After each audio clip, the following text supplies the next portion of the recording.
We're continuing with Percy Jackson and the Olympians, book 5 by Rick Riordan. This is the Last Olympian. We're on chapter 20. We win fabulous prizes. The three fates themselves took Luke's body. I hadn't seen the old ladies in years, since I'd witnessed them snip a life thread at a roadside fruit stand when I was 12. They'd scared me then, and they scared me now. Three ghoulish grandmothers with bags of knitting needles and yarn. One of them looked at me, and even though she didn't say anything, my life literally flashed before my eyes. Suddenly I was 20. Then I was a middle-aged man. Then I turned old and withered. All the strength left my body, and I saw my own tombstone and an open grave, a coffin being lowered into the ground. All this happened in less than a second. "It is done," she said. The fate held up the snippet of blue yarn, and I knew it was the same one I'd seen 4 years ago. The lifeline I'd watched them snip. I thought it was my life. Now I realized it was Luke's. They'd been showing me the life that would have to be sacrificed to set things right. They gathered up Luke's body, now wrapped in a white and green shroud, and began carrying it out of the throne room. "Wait," Hermes said. The messenger god, dressed in his classic outfit of white Greek robes, sandals, and a helmet. The wings of his helm fluttered as he walked. The snakes George and Martha curled around his catus, murmuring, "Luke, poor Luke." I thought about May Castellan, alone in her kitchen, baking cookies and making sandwiches for a son who would never come home. Hermes unwrapped Luke's face and kissed his forehead. He murmured some words in ancient Greek, a final blessing. "Farewell," he whispered. Then he nodded and allowed the fates to carry away his son's body. As they left, I thought about the great prophecy. The lines now made sense to me. A hero's soul, cursed blade shall reap. The hero was Luke. The cursed blade was the knife he'd given Annabeth long ago. Cursed because Luke had broken his promise and betrayed his friends. A single choice shall end his days. My choice, to give him the knife and to believe, as Annabeth had, that he was still capable of setting things right. Olympus, to preserve or raise. By sacrificing himself, he had saved Olympus. Rachel was right. In the end, I wasn't really the hero. Luke was. And I understood something else. When Luke had descended into the river Styx, he would have had to focus on something important that would have to hold him to his mortal life. Otherwise, he would have dissolved. I had seen Annabeth, and I had a feeling he had too. He had pictured that scene Hestia showed me of himself in the good old days with Thalia and Annabeth, when he promised that they would be a family. Hurting Annabeth in battle had shocked him into remembering that promise. It had allowed his mortal conscience to take over again and defeat Kronos. His weak spot, his Achilles heel, had saved us all. Next to me, Annabeth's knees buckled. I caught her, but she cried out in pain, and I realized I'd grabbed her broken arm. "Oh gods," I said. "Annabeth, I'm sorry." "It's all right," she said as she passed out in my arms. "She needs help," I yelled. "I've got this." Apollo stepped forward.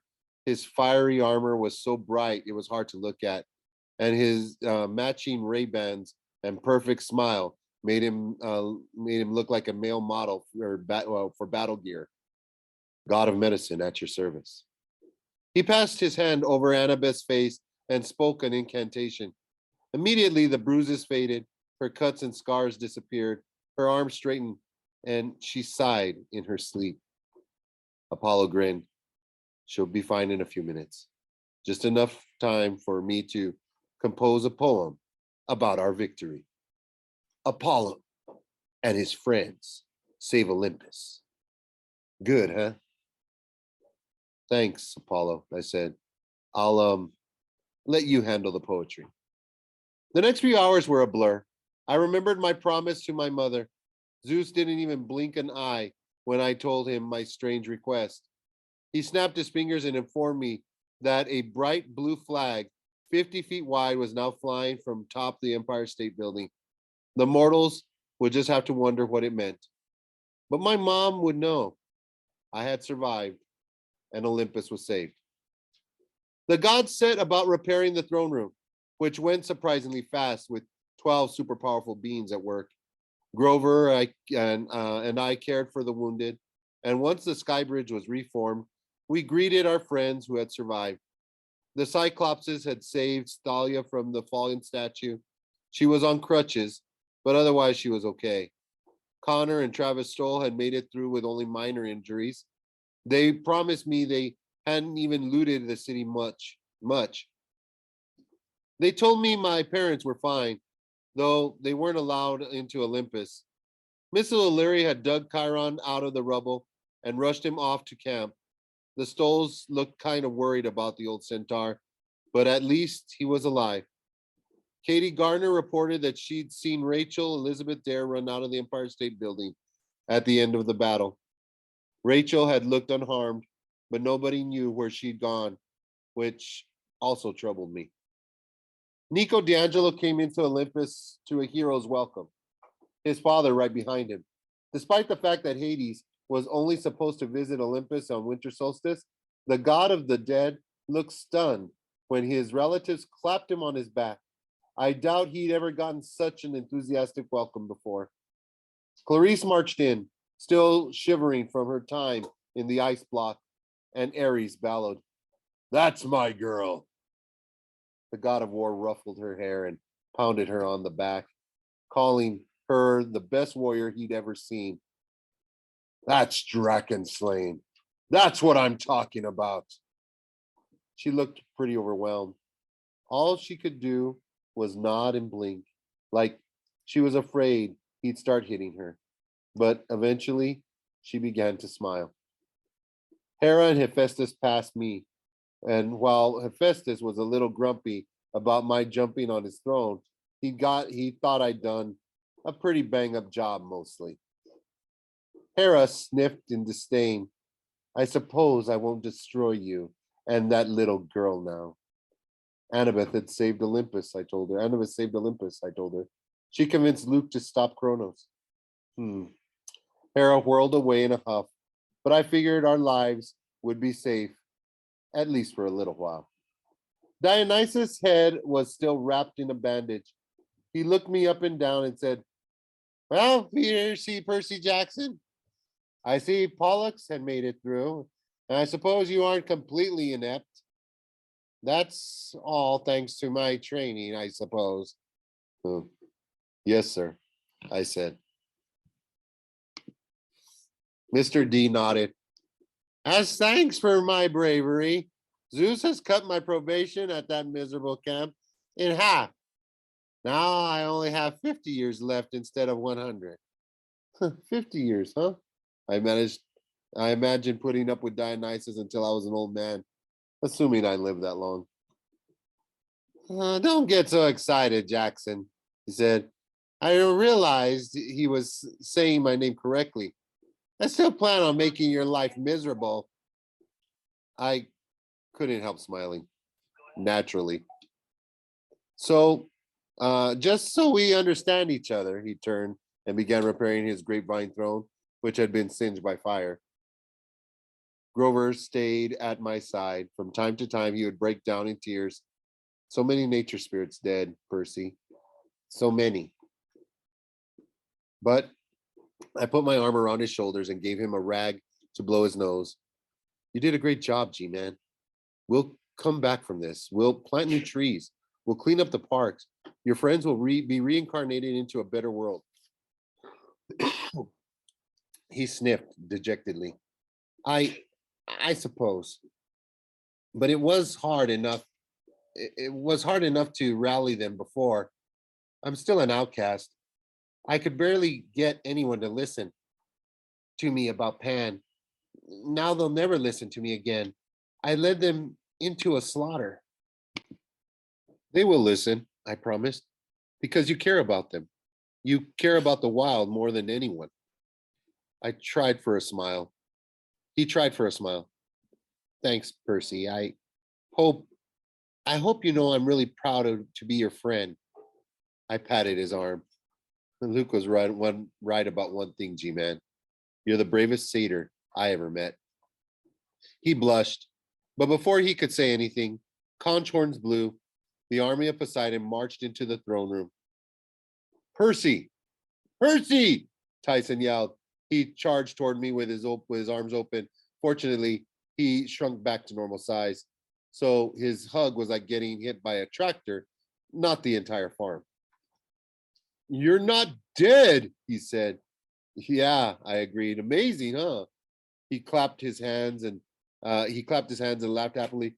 I'm not dead either. Yay! We chained Typhoon. It was fun. Behind him, 50 or other armored cyclopses laughed and nodded and gave each other high fives. Tyson led us, one rumbled. He is brave. Bravest of the cyclopses, another bellowed. Tyson blushed. Was nothing. I saw you, I said. You were incredible. I thought poor Grover would pass out. He's deadly afraid of cyclopses. But he steeled his nerves and said, yeah, yes. 3 cheers for Tyson. Roar! The cyclopses roared. Don't eat me, Grover muttered. But I don't think anyone heard him. Please don't eat me, Grover muttered. The conch horns blasted again, and the cyclopses parted, and my father strode into the throne room in his battle armor, his trident glowing in his hand. Tyson, he roared. Well done, my son. And Percy, his face turned stern. He wagged his finger at me, and for a second I was afraid he was going to zap me. I even forgive you for sitting on my throne. You have saved Olympus. He held out his arms and gave me a hug. I realized I realized a little embarrassed that I never actually hugged my dad before. He was warm, like a regular human, and he smelled of a salty beach and fresh sea air. When he pulled away, he kind of smiled at me. I, I felt so good, I'll admit I teared up a little. I guess until that moment, I hadn't allowed myself to realize just how terrified I had been the last few days. Dad, shh, he said. No hero is above fear, Percy. And you have risen above every hero. Not even Hercules. Poseidon, a voice roared. Zeus had taken his throne. He glared across the room at my dad, while the other gods filed in and took their seats. Even Hades was present, sitting on a simple stone guest chair at the foot of the hearth. Nico sat cross-legged on the ground at his dad's feet. Well, Poseidon, Zeus grumped, are you too proud to join us in council, my brother? I thought Poseidon was going to get mad, but he just looked at me and winked. I would be honored, Lord Zeus. I guess miracles do happen. Poseidon strode over to his fishing seat, and the Olympian Council convened. While Zeus was talking, some long speech about the bravery of the gods, etc., Annabeth walked in and stood next to me. She looked good for someone who just recently passed out. Miss much? She whispered. Nobody's planning on killing us so far, I whispered back. First time today. I cracked up, but Grover nudged me because Hera was giving us a dirty look. As for my brothers, Zeus said, we are thankful. He cleared his throat like the words were getting hard to get out. Thankful for the aid of Hades. The Lord of the Dead inclined his head and had a smug look on his face, but I figured he earned the right. He patted his son Nico on the shoulders, and Nico looked happier than I'd ever seen him. And of course, Zeus continued, though he looked like his pants were smoldering, we must thank Poseidon. I'm sorry, brother, Poseidon said. What was that? We must thank Poseidon, Zeus growled, without whom it would have been difficult. Difficult? Poseidon asked innocently. Impossible. Impossible to defeat Typhoon. The gods murmured agreement and pounded their weapons in approval. Which leaves us, Zeus said, only the matter of thanking our young demigod heroes, who defended Olympus so well, even if there were a few dents in my throne. He called Thalia forward first, since she was his daughter, and promised her help in filling the hunters' ranks. Artemis smiled. You have done well, my lieutenant. You have made me proud, and all those hunters who perished in my service will never be forgotten. They will achieve Elysium, I am sure. She glared pointedly at Hades. He shrugged. Probably. Artemis glared at him some more. Okay, Hades grumbled. I'll streamline their application process. Thalia beamed with pride. Thank you, my lady.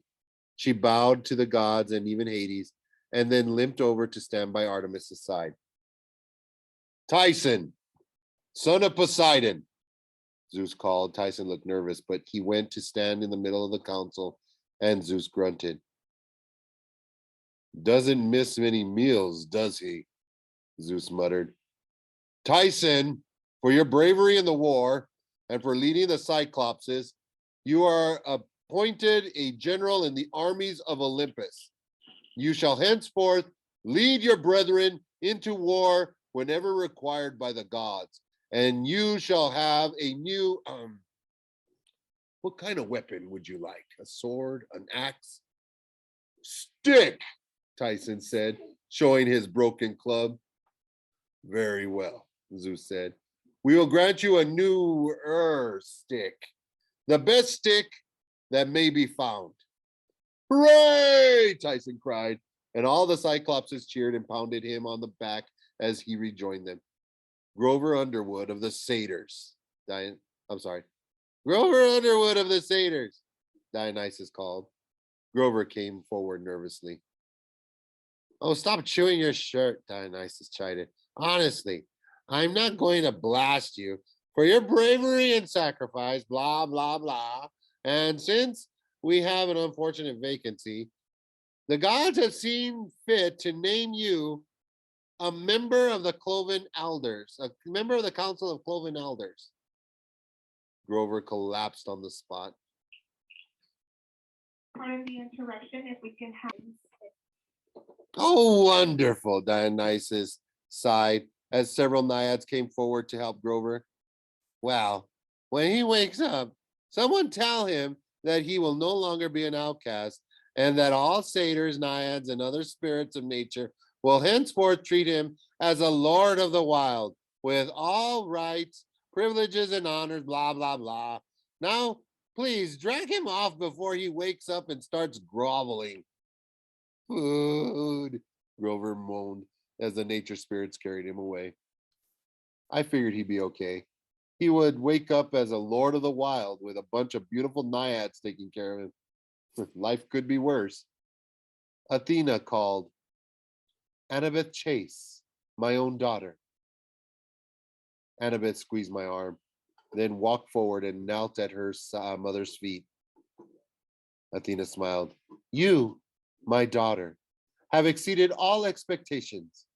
You have used your wits, your strength, and your courage to defend this city and our seat of power.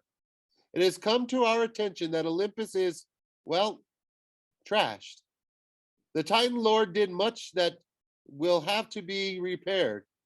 We could rebuild it by magic, of course, and make it just as it was, but the gods feel that the city could be improved.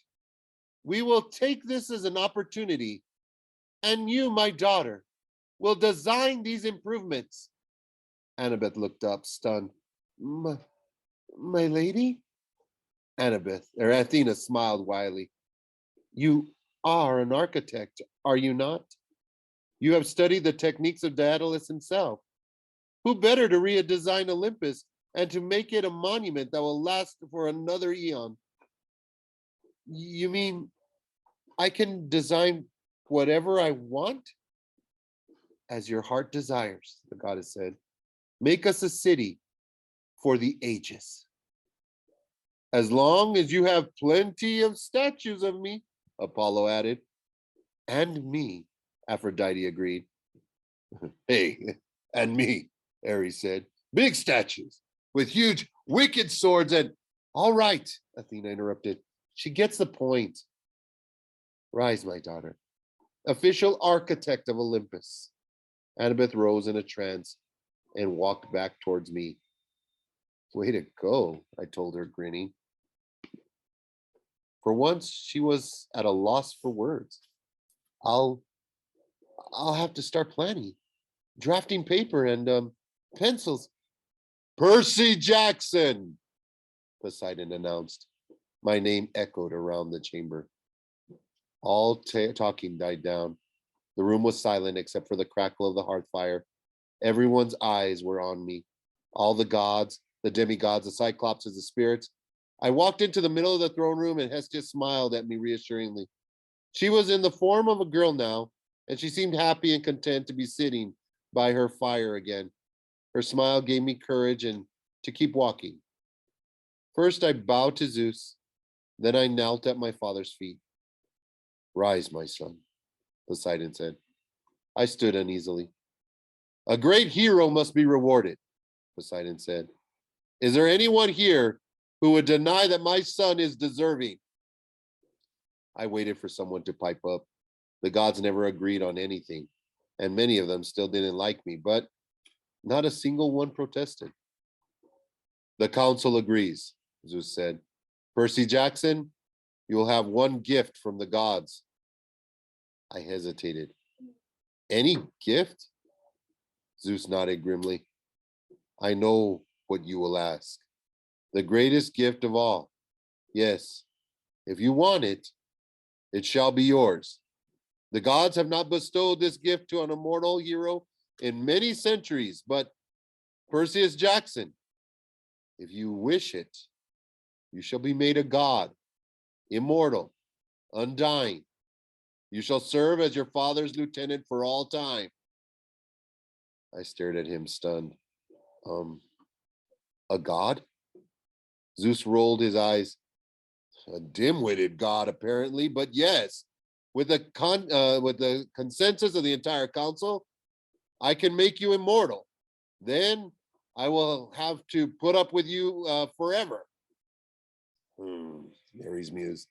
That means I could smash him to a pulp as often as I want, and he'll just keep coming back for more. I like this idea. I approved as well, Athena said, though she was looking at Annabeth. I glanced back. Annabeth was trying not to meet my eyes. Her face was pale, and I flashed back 2 years ago when I thought she was going to take the pledge of Artemis and become a hunter. I'd been on the edge of a panic attack, thinking that I'd lose her. She had looked so pretty, much the way she did now. She had looked so pretty much the way she did now. I thought about the three fates and the way I'd seen my life flash by. I could avoid all that. No aging, no death, no body in the grave. I could be a teenager forever in top condition, powerful and immortal. Serving my father, I could have power and eternal life. Who could refuse that? Then I looked at Annabeth again. I thought about my friends from camp, Charles Beckendorf, Michael Yu, Selena Bogart, so many others who were now dead. I thought about Ethan Nakamura and Luke, and I knew what to do. No, I said. The council was silent. The gods frowned at each other like they must have misheard. No, Zeus said. Are you turning down our generous gift? There was a dangerous edge in his voice, like a thunderstorm about to erupt. I'm honored and everything, I said. Don't get me wrong. It's just I've got a lot of life left to live. I'd hate to peak on my sophomore year. The gods were glaring at me, but Annabeth had her hands over her mouth. Her eyes were shiny, and that kind of made up for it. I do want a gift, though, I said. Do you promise to grant my wish? Zeus thought about this. If it is within our power, it is, I said. And it's not even difficult. But I need your promise on the river Styx. What? Dionysus cried. You don't trust us? Someone once told me, I said, looking at Hades. You should always get a solemn oath. Hades shrugged. Guilty. Very well, Zeus growled. In the name of the council, we swear by the river Styx to grant your reasonable request, as long it is within our power. The gods muttered assent, and thunder boomed, shaking the throne room, and the deal was made. From now on, I want you to properly recognize the children of the gods, I said. All the children of all the gods. The Olympians shifted uncomfortably. Percy, my father said, what exactly do you mean? Kronos couldn't have risen if it hadn't been for a lot of demigods who felt abandoned by their parents. I said, they felt angry, resentful, and unloved, and they had a good reason. Zeus's royal nostrils flared. You dare accuse? No more undetermined children, I said. I want you to promise to claim your children, all the demigod children. By the time they turn 13, they won't be left out in the world on their own at the mercy of monsters. I want them claimed and brought to camp so that they can be trained, right, and survive. Now, just wait a minute, Apollo said, but I was on a roll. And the minor gods, I said, Nemesis, Hecate, Morpheus, Janus, Heb, they all deserve a general amnesty and a place at Camp Half-Blood. Their children shouldn't be ignored. Calypso and the other peaceful Titan kind should be pardoned too. And Hades. Are you calling me a minor god? Hades bellowed. No, my lord, I said quickly. But your children should not be left out. They should have a cabin at camp. Nico has proven that. No unclaimed demigods will be crammed into a Hermes cabin anymore, wondering who their parents are. They'll have their own cabins for all the gods. And no more pact of the big three. That didn't work anyway. You've got to stop trying to get rid of powerful demigods. We're going to train them and accept them instead.